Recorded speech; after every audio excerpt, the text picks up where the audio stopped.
This trip to the countryside will be good for you, Holmes. As your friend and your doctor, I really do recommend that you give yourself a complete change of scene. Fresh air, brisk walks, bird watching, chopping wood. Sounds intolerable. Certainly it sounds delightful. But you haven't yet told me who your friend is, the one we're going to visit. He is a bee lover. A bee lover? Do you mean that he keeps bees? That must be Mrs. Hudson, bringing the warm cloth that I requested. There is someone to see you, Mr. Holmes. I have no time. Send whoever it is away. Yes, Holmes, I really think we ought to leave now.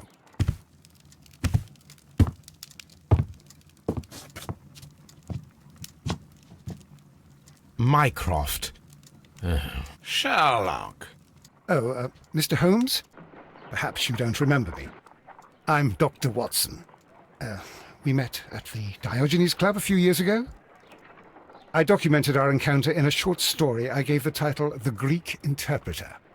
He does remember you, Watson. My brother remembers everything, and that is why he is so valuable to the government. We're about to depart for the train station. I know. You know? Sherlock, I need your help. There are people who presently threaten both our country and the Crown itself. You must help us with those methods of yours. Need help. Those are not words I would readily associate with you, Mycroft. I wrote you a letter, but you did not reply. And this is not about politics. It's about people. People similar to those whom you pretend to defend in your petty detective affairs. Everything is about politics with you, Mycroft. I'm not interested. Have some of your agents, your spies, or worse, undertake this job of yours. You are defending your people, and they have little to do with the people I choose to help, I can assure you. That's the point. You think exactly as they do. Who are they? The Merry Men. He is talking about the Merry Men, a band of idealistic terrorists. Sherlock, do please think about it. They are planning something diabolical. Your country needs you. You need me, Mycroft, and you are not the country. Although if your waistline expands very much further. Mrs. Hudson, tea will not be necessary. Dr. Watson, the train conductor, Mr. Parker, is aware that you will be 7 minutes late. You are in the 4th car. The train will be waiting for you. Sherlock, enjoy your time in Staffordshire. And do, please, at least write to me on your return.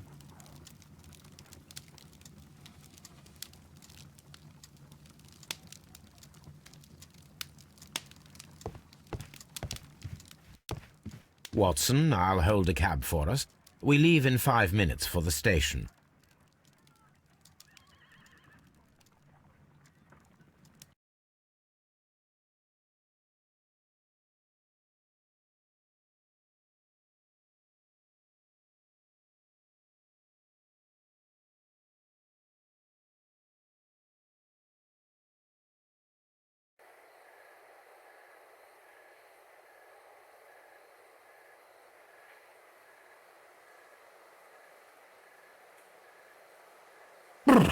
What a gloomy night.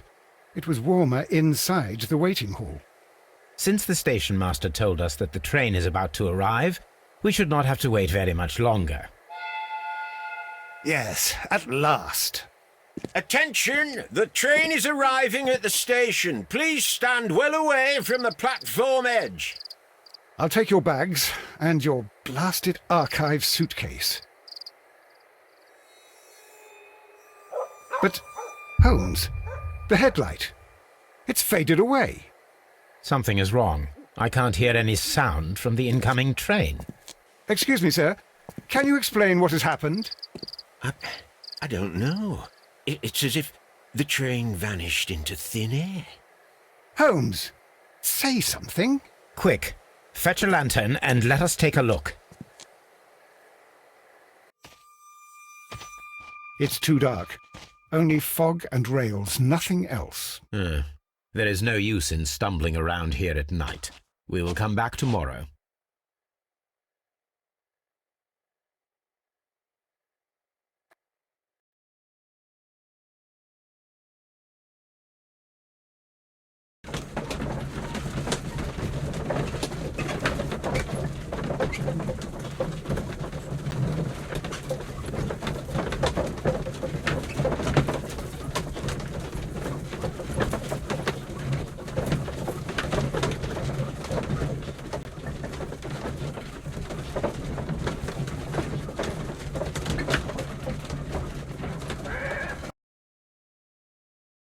Well, here we are again at Evesham Station. We have a full day ahead. Let us begin our investigation.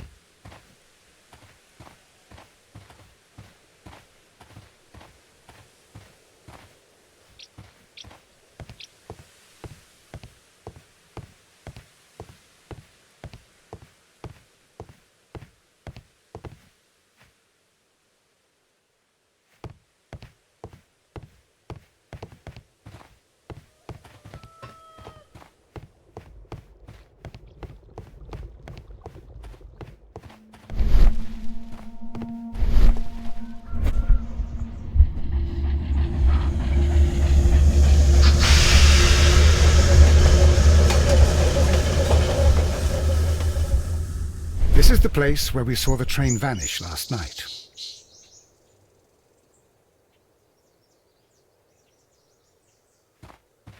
A discarded item. There are no tracks or footprints on the ground.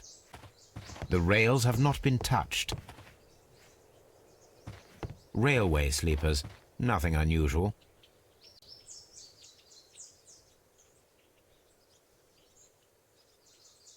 There are no signs to indicate that the train ran off the track, nor are there any other traces. There is nothing whatsoever.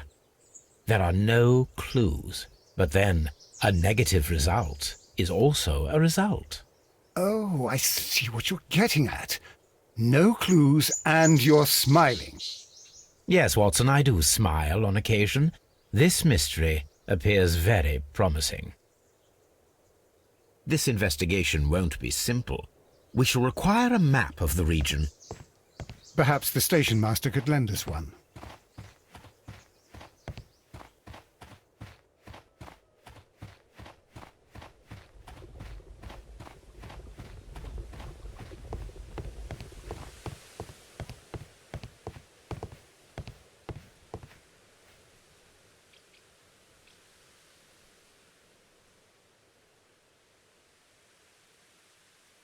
Good morning. Allow me to introduce myself. My name is Sherlock Holmes, and this is my friend and colleague, Dr. Watson. Yes, I remember you. I'm Station Master Everett. You were here last night. So, you are Mr. Holmes, the great detective. Will you be investigating what happened? I shall indeed. It is extraordinary that an entire train could disappear like that. And to think of all the poor people inside it, the passengers, the driver.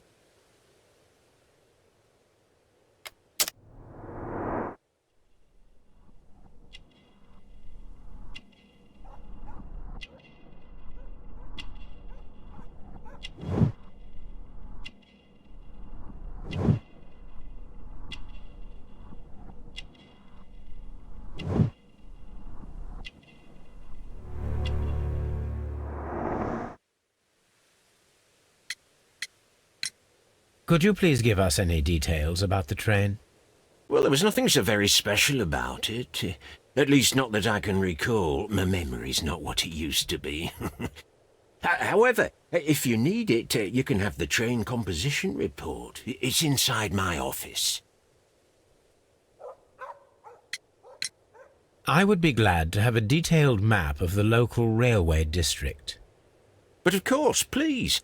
Take the one that's pinned inside the waiting hall. See you later, my good man.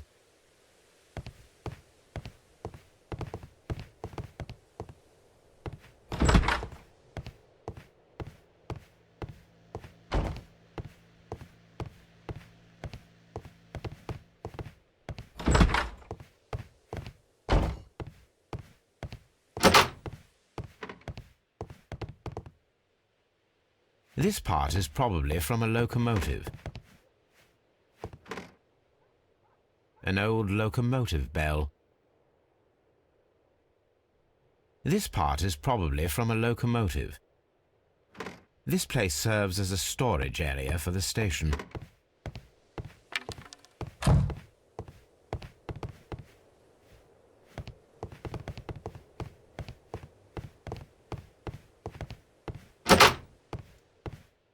Railway post bags.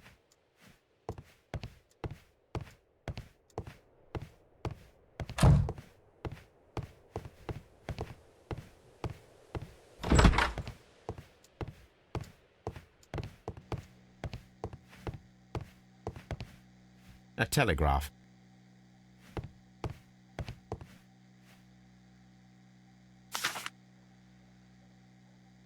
A new telegram.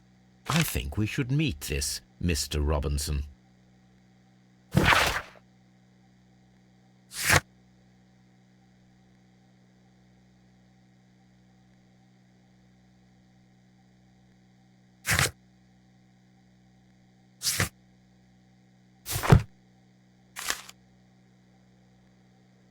Here is the train set.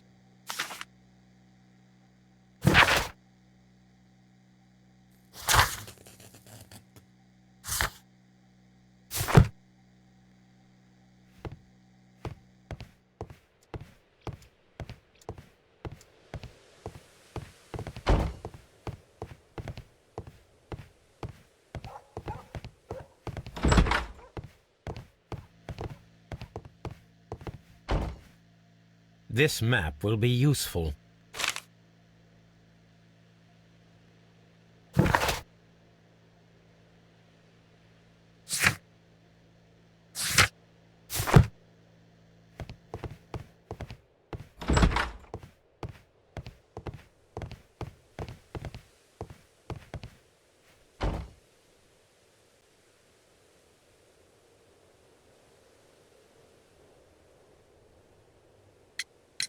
According to the train composition report, there was a special wagon. What does that entail? That's a highly secure car, ordered by a private party. It is generally to carry something of value. Those wagons have iron walls, you know, without any windows, and they're fitted with a complex key lock. That is important information.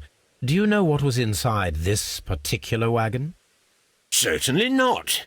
No, that's private, and it's not my responsibility to allot the wagons to whoever. Was there anything exceptional about any of the passengers aboard the train? What do you mean? Like officials? I wouldn't know. Oh, but now that you mention it, yes, there was something. There was a message from Bridlington station saying that the train had been delayed because of an issue with the passengers. But what kind of problem that they didn't say? That is interesting. You mentioned a problem at Bridlington Station. I should like to visit this station. Could you mark it on the local map? Of course. It's a suburban railway station. You might take a cab there. See you later, my good man.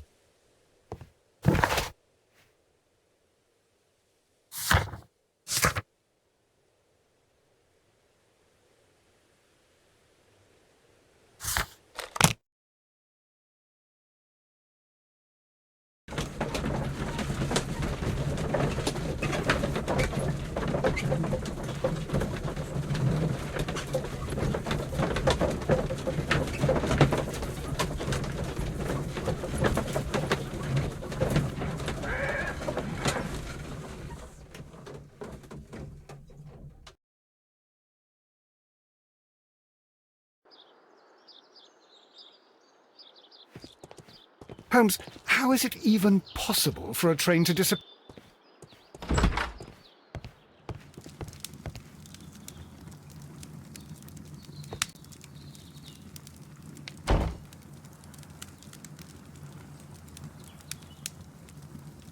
Good day to you, sir. Good day. To whom am I speaking? My name is Sherlock Holmes, and this is... Are you a representative of this damned railway company? Because I had a complaint. We are not from the railway company. We are... Well, in that case, Mr. Shamrock Flomes, please excuse me, but I'm not in the mood for idle chit-chat at the moment.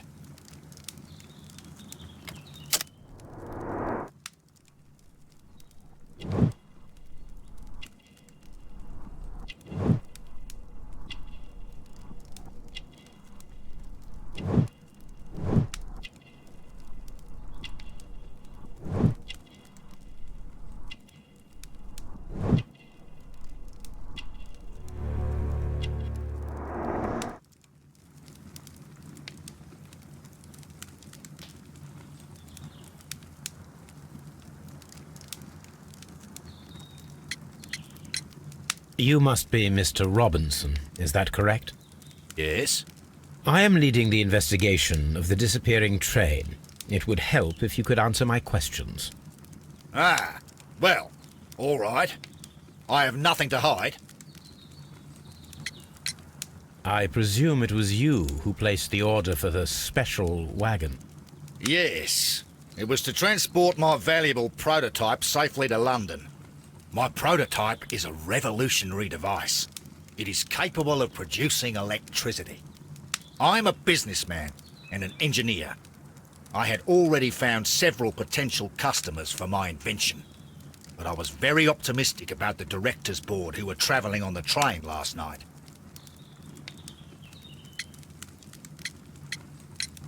You mentioned a director's board. Which company do they own? The Chilean Barcazes Company. I had made an appointment with them.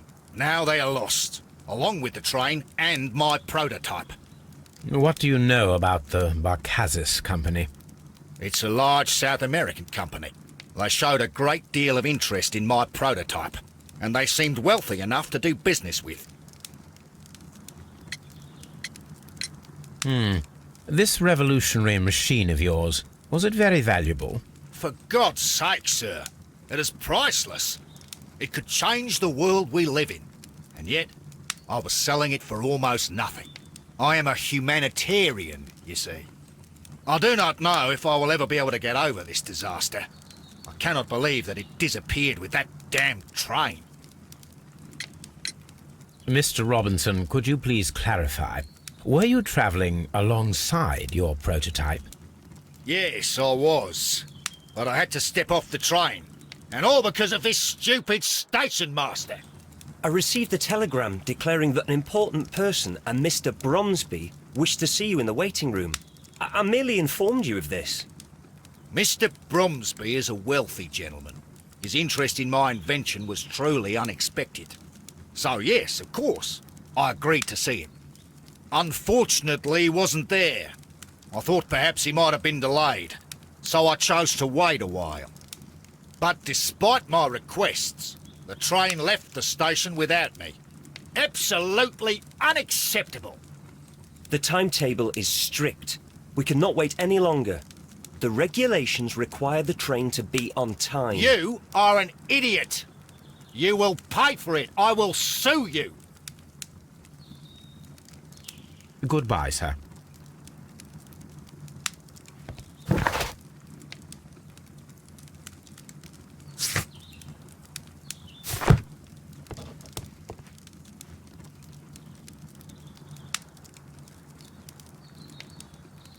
This is an absolute scandal.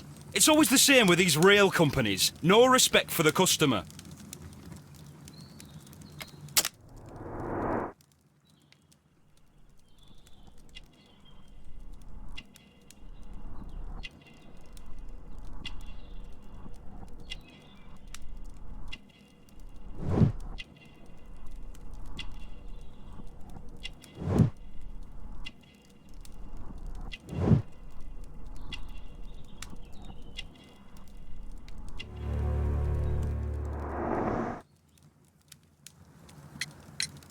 Please calm down, sir. What is your concern? Concern? What is my concern? I'll tell you what my concern is. Last night I were on the train as usual with my colleague, heading home. Then along came this ridiculous ticket inspector, who started arguing that our tickets were invalid. He made us get off the train, and he was extremely rude about it. Were you aboard the train that vanished last night? Yes, I heard that it disappeared, but I don't care because we would have stopped before then anyway. Our tickets were valid and no doubt about it. And then, to top it all, the ticket inspector pushed everyone else out too, except for a bunch of rich. Well, because their type don't need a ticket. Can you recall anything more specific about this fortunate group? Well, yes. They were all foreigners. Spanish-looking toffs with snake eyes. Goodbye, sir. The ticket inspector forced all the passengers from the train except for the directors of the Barcazes Chilean Company.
Good day to you, gentlemen. How may I help you? Good day to you, sir. My name is Sherlock Holmes. I am investigating the unfortunate disappearance of last night's train. I see. I'm Station Master Bertram, but my supervisor has not informed me about this. I do not know if... Do not worry. I have only a few questions.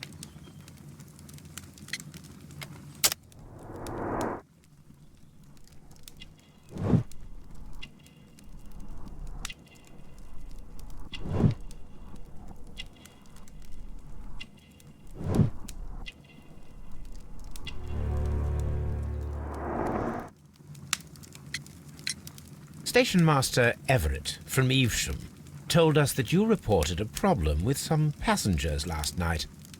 Indeed. This train is a regular line for those who work at Nottingham. But yesterday, everyone was asked to get off the train here at my station. I've no idea why, and it delayed the train. But the worst of it is that now I have to deal with 2 furious passengers who are complaining about the company's service. They stayed here the whole night. But people do not usually pay much attention to the regulations, you see. There are very strict and clear rules. Paragraph 234 of Article 2G-43 states that in the event of a complaint, you must... Yes, thank you. I understand. Apart from the passengers disembarking, did you notice anything else that was unusual last night? I did. And I mentioned it in my report to our higher management on the matter. What was it? Sorry, but I can't tell you. The station master's reports are confidential. Confidential, you say? How long have you been working here? I have worked here long enough to be quite capable of managing a railway station.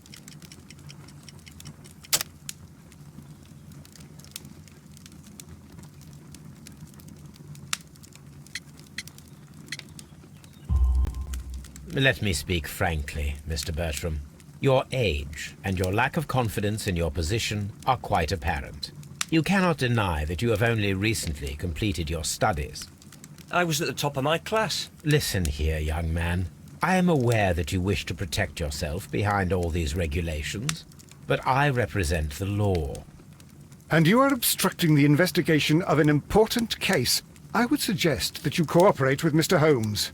Think of your career. Ah, that is... Well, I'll tell you everything. First of all, I scolded the ticket inspector, for it was he who asked the passengers to leave the train. It was not his right to do so. He was very rude. And then, later on, I received a most peculiar telegram from my colleague at Chesterfield Station, the next stop along the line. What did the telegram say? Well, that was the peculiar thing. It was almost unreadable. It was full of errors and awfully vague. It was hard to understand if the train had correctly passed that station or not. You can read it for yourself. We ought to visit Chesterfield Station. We need to confirm if the station master saw the train or not.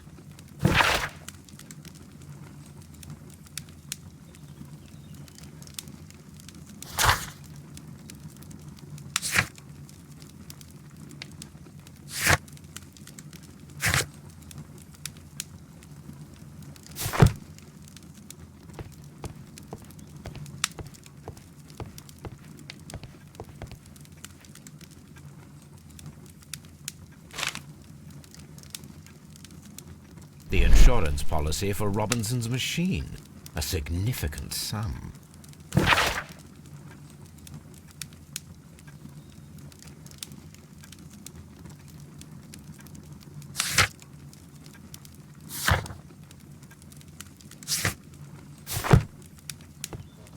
Don't touch anything, please.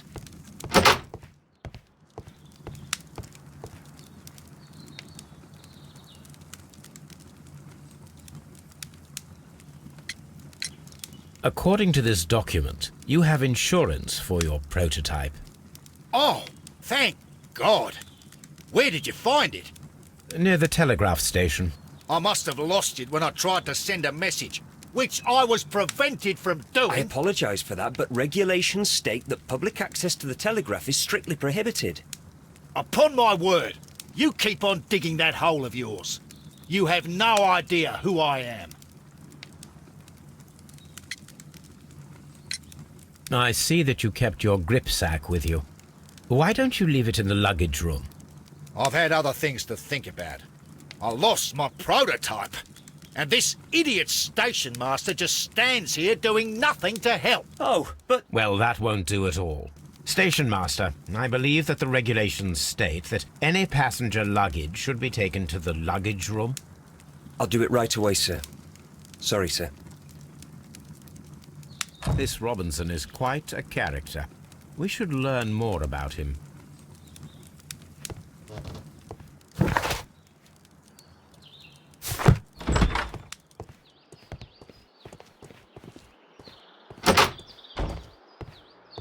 Railway post bags.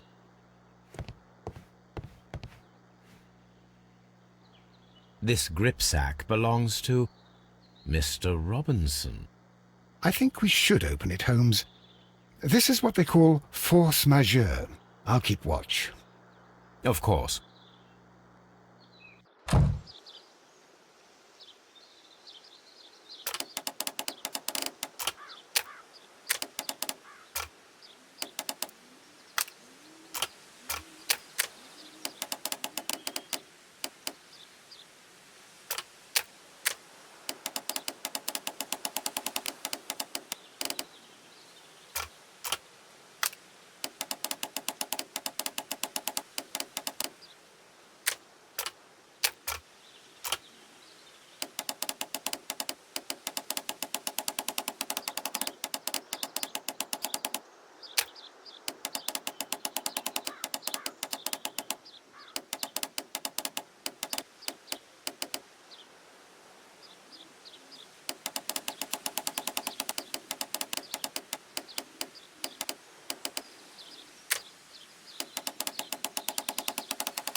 Look, Watson, a bundle of contracts.